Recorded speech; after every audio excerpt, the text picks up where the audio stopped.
Hello everybody, my name is Grace and today I'm going to continue and finish reading The Christmas Carol Part 1. I'm sorry with all my heart to find you so resolute.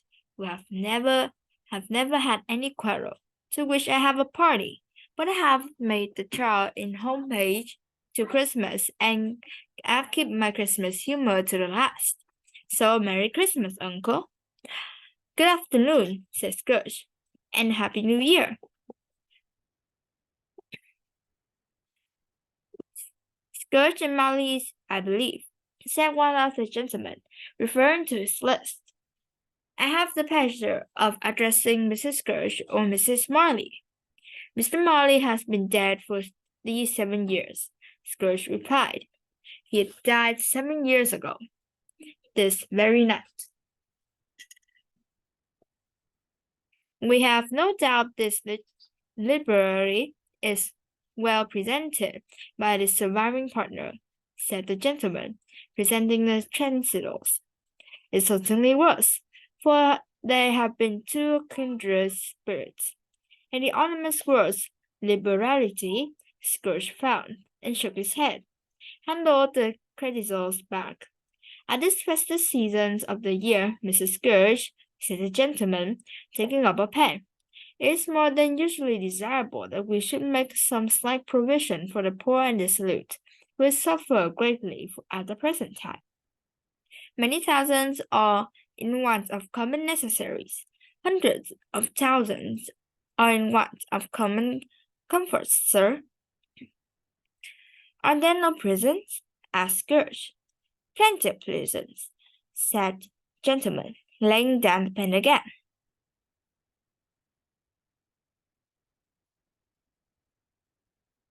And the union workhouses? Demanded Scrooge. Are they still in operation? They are still, returned the gentleman. I wish I could say they were not. The treadmill and the poor law were full in vigor then, said Scrooge. Both very busy, sir. Oh, I was afraid, from what you said at first, that something had occurred to stop them in their useful course, said Scrooge. I'm very glad to hear it. On the impression that they scarcely furnish Christentia of mind or body to the multitude, returned the gentleman. A few of us are endeavoring to raise a fund to buy the poor some meat and drink, and means of warmth. We chose this time, because it's a time of all others when they want and keenly felt, and abundance of rejoices. What shall I put you down for? Nothing, Scrooge replied. You wish to be anonymous? I wish to be left alone, said Scrooge. Since you ask me what I wish, gentlemen, that's my answer. I don't make merry myself at Christmas. And I can afford to make ideal people merry. So I help to support the establishments I have mentioned. They cost enough, and those who are badly must go off to there. Many can't go there, and many would rather die. If they would rather die, said Scrooge, they had to do it better, and decrease the surplus population. Besides, excuse me, I don't know that.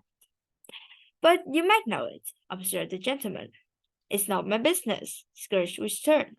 It's enough for a man to understand his own business, and not to interfere with other people's minds constantly. Good afternoon, gentlemen. Seeing clearly that it would be useless to pursue their point, the gentleman withdrew. Scrooge returned to his labours with an improved opinion of himself, in a more fastidious temper than usual with him. Meanwhile, the fog darkness thickened so that people ran out of flaring lamps, proffering their services to go before horses in carriages, conduct them on their way. The ancient tower of a church, whose gruff old bell was always peeping slyly down at Scrooge out of a Gothic window in the wall, became invisible. It struck the hours and quarters in the clouds, with tremulous vibrations afterwards, as if the teeth were clattering its frozen head up there. The cold became intense. The main street had the corner of the court. Some laborers were repairing the gas pipes. They had a lighted great fire in the coal pit, round which a party of ranged men and boys were gathered, warming their hands and winking their eyes before the blaze in rapture. The water plug is being left in solitude. Its overflowing suddenly congealed and turned to mystified ice. The brightness of the shops where holly springs and berries crackled in the lamps of the windows made pale faces ruddy as they passed. Froggier yet, and colder. Piercing, searching, biting cold. One young singer, gaunt and mumbled, but the hungry cold as bones, were caught by dogs, stooped down the scorched keyhole to regale him with a Christmas carol.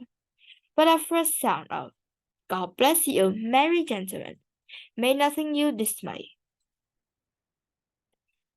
Scourge seized the ruler with such energy and affection.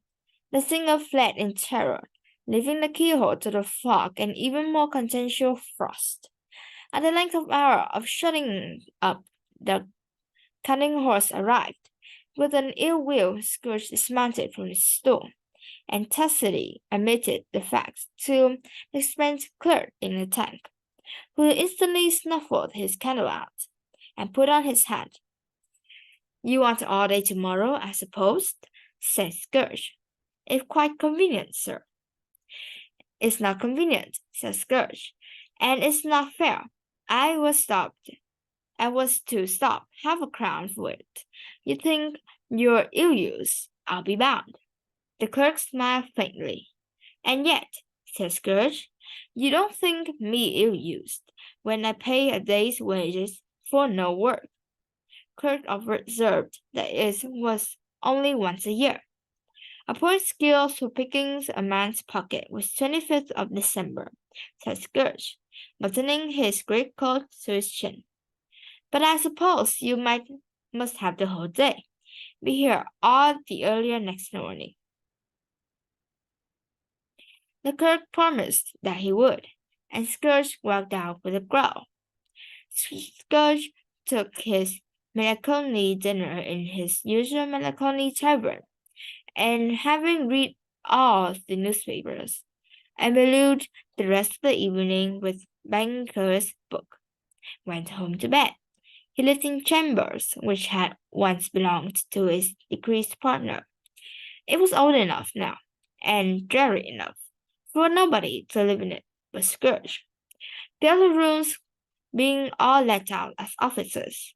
The yard was so dark that even Scourge, who knew its every stone, was fain to grope with his hands.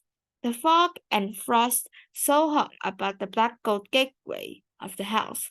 It seems like the genius of the weather sat in a mournful meditation on the threshold.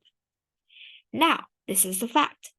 There is nothing at all, particular about the knocker on the door, except it was very large. It's also a fact that Scourge has seen it, night and morning, during his whole residence in that place.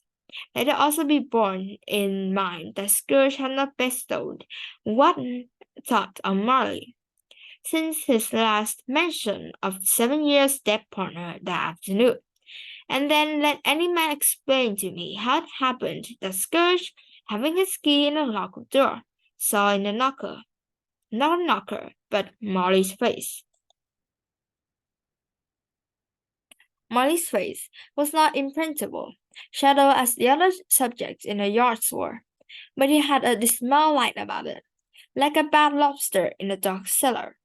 It was not angry or ferocious, but looked as Scourge as Molly used to look, with ghostly spectacles turned up on his ghostly forehead.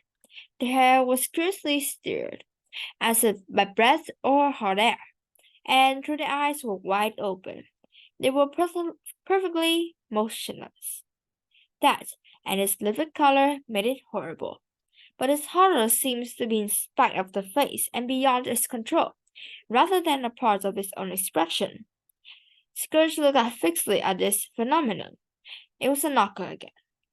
To say he was not startled, it would be untrue, but he put his hand upon the key and had relinquished, turned it steadily, walked in, and lighted his candle.